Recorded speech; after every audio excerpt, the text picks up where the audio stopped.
It wouldn't surprise me if most of you have a very purposeful, thought out approach to the customer journey.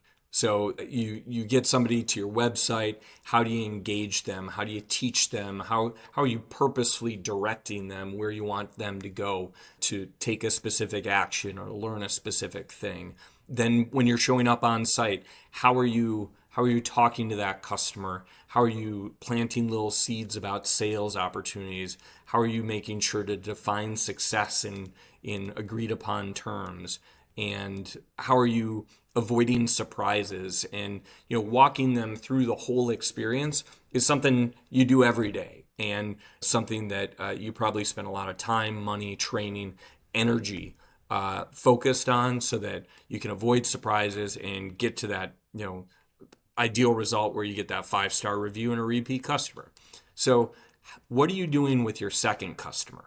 Your second customer, your internal customer, the one that you pay to go out and provide that service to your external customer. So, your internal customer, I would contend that you should have a customer roadmap, a journey planned out with all the same energy, enthusiasm, and purposeful curation as you do with that paying customer. So think about what that means. You've got to help them be in a situation where they can avoid surprises, define success in agreed upon terms, and give them the tools to achieve that success. So it starts before you're even hiring. Are you immunizing your prospective hire to the type of work? We've all made bad hires and we've all been fired 3 weeks in, and there's nothing more frustrating than having somebody quit, after a couple of weeks of doing the job, and then they realize, well, crap, this kind of sucks. I don't like this work. You've spent all that time, money, and energy. What about sending the prospective hire on a ride along so that they spend half a day or a day seeing the work, doing the work, meeting the team? And this is before they're hired, before you've done a huge investment in them and wasted everyone's time and money. And give them a chance to fire before they're really committed. So if they're going to quit, let them do it early. I love a ride along. I think it offers huge benefits. And then think about the onboarding experience as, rather than an event, think about and treat it as a journey.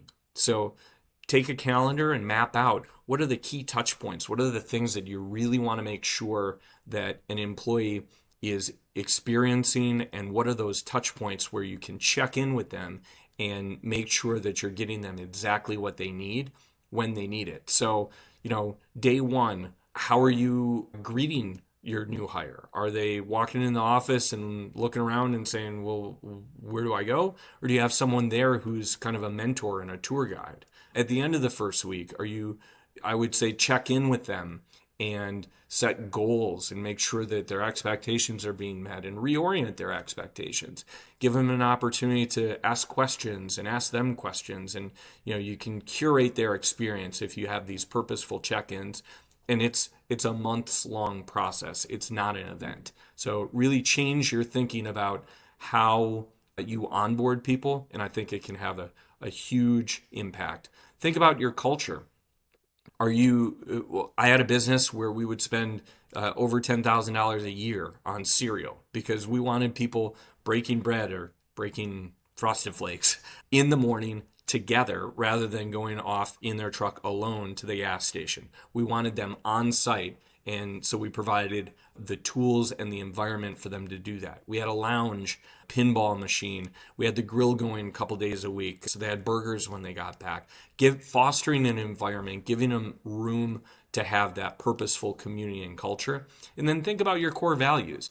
Don't just first have core values, but don't have flimsy core values that don't really represent you. Have values that you really live and die by. Hire and fire by those values.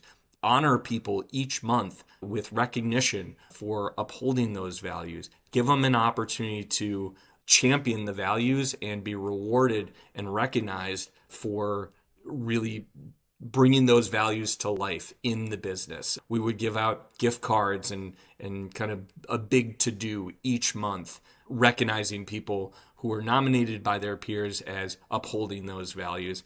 And keep in mind that every system is perfectly designed to get exactly the result it gets. And if you don't love the results you're getting, you got to change the system. You got to change the way you're engaging with your employees, the way you're engaging with your core values. You got to bring some tweaks to it. Otherwise, you're going to keep getting the predictable result that you're unhappy with.